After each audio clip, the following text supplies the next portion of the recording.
وإنما كما قلت لكم هؤلاء الناس لما شافوا الإسلام انتشر قلوبهم حرقت، قالوا عليكم تدخلوا وتخربوا.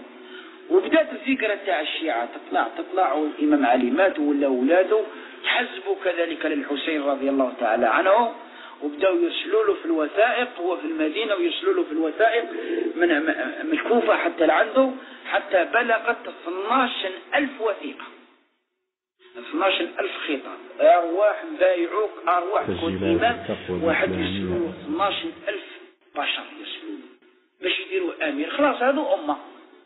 رفد هذه الوثائق كلها جمعها وعمرها في الإبل، ورفد أولاده ورفد جماعته ورفد نساءه ورفد أحبابه وتوكل على الله.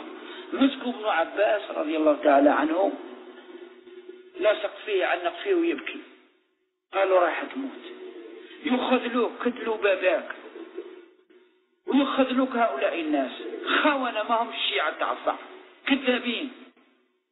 قالوا كيف؟ هاني رافد معايا 12,000 رقعة كتبوها لي يسلوها لي غير الأعيان تاعهم، ولا يعني ناس كبار وجاء، فما بالك بالعوام.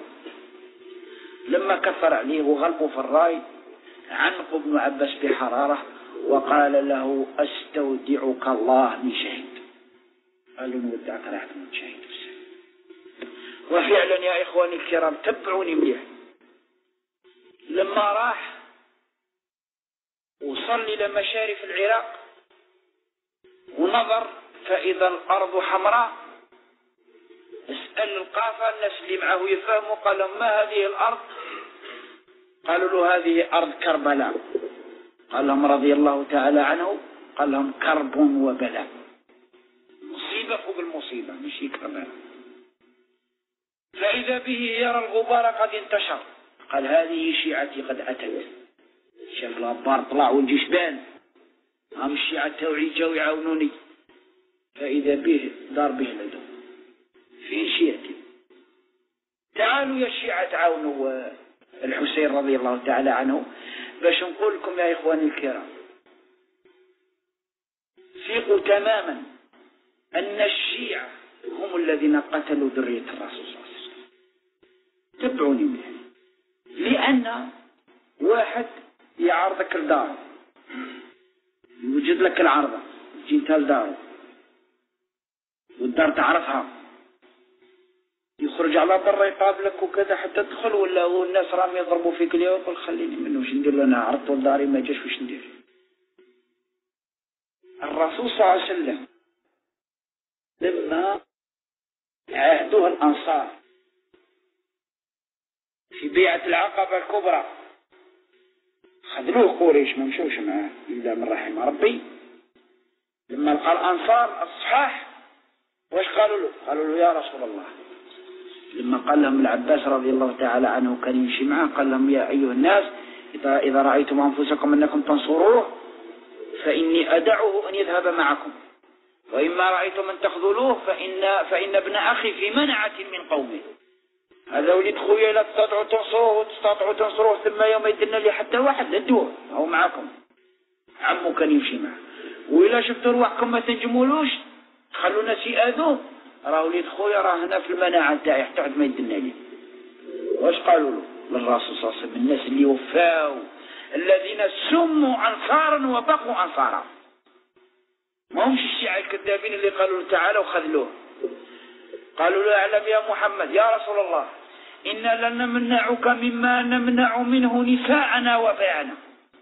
قال له يسمع، قال له والله كما نمنع أولادنا ونسانا ما يضربش عليهم واحد نمنعوك ما خلوش واحد يدنا ليك. قال ابن عباس ما لدوه روحه، لما ادوه راحوا.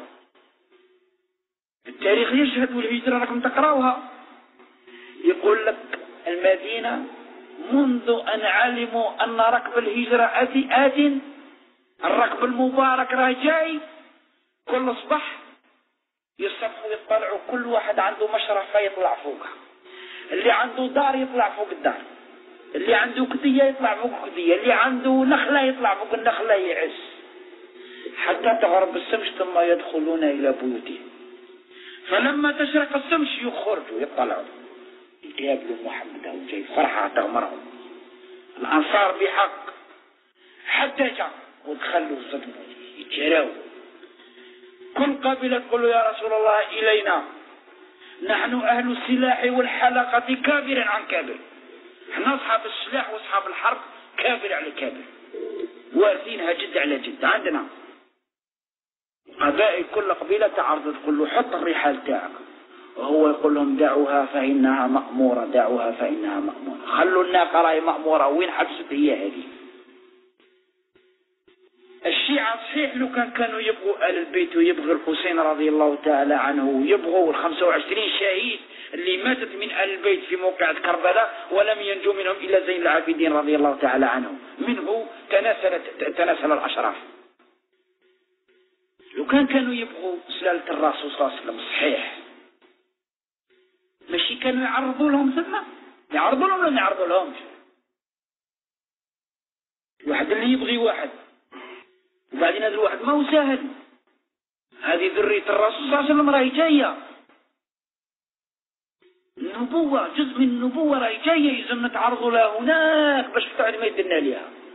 هما عارفين باللي كاين عدو، عارفين الشيعة باللي هذا الناس عندهم عدو غادي لابد يخرجوا ليهم، خذلوهم ما خرجوش ليهم ولا بحثوا عليهم. لما خسر لقى الخيل أحاطت به، نظر فإذا هي خيل يزيد بن عبيد الله اللي هو العدو تاعه. وين الشيعة تاعه؟ قال له ما عندك حتى شيعة، قالوا الناس كلهم راهم دايرين يديهم في البيعة تاع يزيد وخلاص ما عندك والو.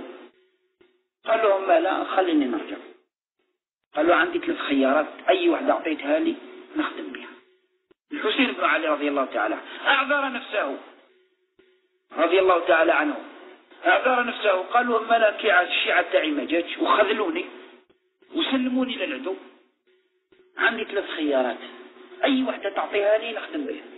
قالوا هات الأمير تاع العدو، قالوا إما أن تتركني أذهب إلى الثغور وجاهد في سبيل الله، خليني نعقب منا نروح نقطع جهة تركيا نروح نحارب في سبيل الله، وإما أن تتركني أرجع إلى المدينة، وإما أن تتركني أذهب إلى يزيد بن معاوية، لأن ما تغلطوش، لأن كثيرين يقول لك يزيد بن معاوية هو اللي قتل الحسين، هذه غلطة كبيرة.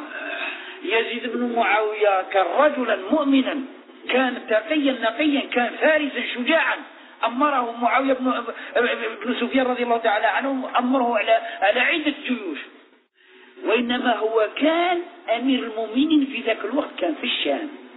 يزيد بن معاوية كان في الشام، والقضية وقعت مع يزيد بن عبيد الله في العراق في كربلاء.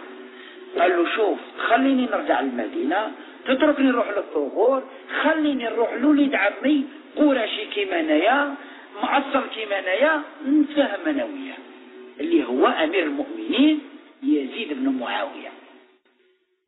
قال له ما خليكش تروح ليه حتى تروح الأمير العراق وتجعل يدك في يده وتبايعه. قال له ما خليكش تروح لوليد عمك هناك، ولا خليك تروح للشام، ولا خليك ترجع الله، حتى تروح للعراق ودير يدك في يد أمير المؤمنين نتاعنا نتاع العراق، ثم خليك تروح. قال له لا، هذاك ماهوش ندي، ما نديش يدي في يده. قال له لم يبقى لك إلا السيف. قال له أنت وذاك. قال له ما بقاش اما لغى الحرب، جرد سيفه رضي الله تعالى عنه وجاهد جهادا مستميتا حتى مات، وماتوا معاه 25 من خيرة شباب آل البيت ذرية الرسول صلى الله عليه وسلم، ولم ينجو منهم إلا زين العابدين رضي الله تعالى عنه. احتضنته عمته، كان مريض، كان في عمره 20 سنة وكان مريض معصب راسه، جاءوا يقتلوه، احتضنته زينب رضي الله تعالى عنها، قتلوا لا قتلتوه قتلوني. إذا نحن نشوفوا هذا اللي راهم يقولوا الشيعة، وإحنا نبغوا آل البيت ونبغوا علي ونبغوا الحسين ونبغوا فاطمة. لو كان يبغوهم، يبغوا سلالة الرسول صلى الله عليه وسلم، ما كانوش جاوا اعترضوها. انت اللي تبغيه تعرض له ولا تخلي حتى يقول لك فلان يوجا وانضرب، انت وين كنت؟ ياخذ لك الارواح. الرسول صلى الله عليه وسلم لما قالوا الارواح خرجوا يعرضوا له كل صباح، يطلعوا فوق ديارهم يعسوا، حتى لما شافوه جا راحوا حتى القبه يجاروا، وكل قبيله تقول له عندي يا رسول الله، عندي، راني عندي السلاح وعندي المنع نصرك حتى عند مدنا لك. اذا الشيعة يا اخواني هم الذين قتلوا آل البيت، لانهم خذلوهم وتركوهم. شوف كيف